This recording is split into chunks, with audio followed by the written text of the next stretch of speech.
Молодому поколению и само выражение «гражданская оборона» может показаться малопонятным. Многие годы ей не уделяли должного внимания. Последние трагические события, всколыхнувшие страну, заставили повернуться к этой проблеме лицом. В ходе месячника гражданской обороны, объявленного в республике 6 сентября по 11 октября, на Нерюнгринской ГРЭС проводилась тактика специальное учение по отработке действий органов управления и формирования гражданской обороны при эвакуации персонала в условиях чрезвычайной ситуации. Согласно федеральному законодательству, руководителем гражданской обороны предприятия является его первый руководитель. Но, кроме того, на станции действует штаб гражданской обороны.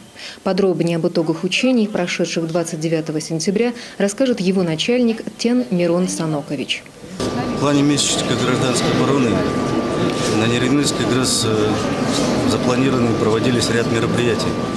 В частности, на первом этапе у нас проводились тактика специальные учения на базе Нерюнгринской водогрейной котельной, а также на самой станции. Они были связаны с отработкой специальных мероприятий по эвакуации персонала в убежище в условиях чрезвычайной ситуации. За много лет такие подобные мероприятия проводились впервые.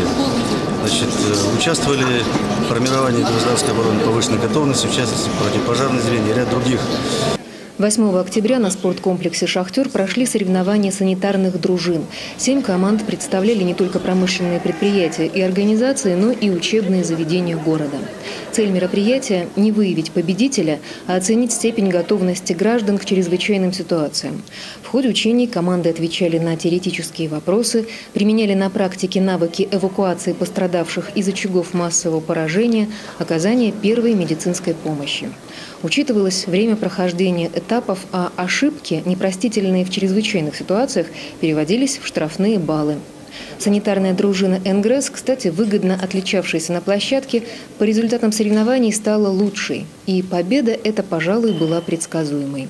Проблеме обеспечения гражданской обороны руководство станции уделяет большое внимание. Активизирована работа по обучению персонала. Выделяются средства на поддержание в надлежащем состоянии защитных сооружений, а также имущества, средств спасения гражданской обороны. На территории ГРЭС действует пожарное подразделение МЧС, военизированная охрана и медсанчасть.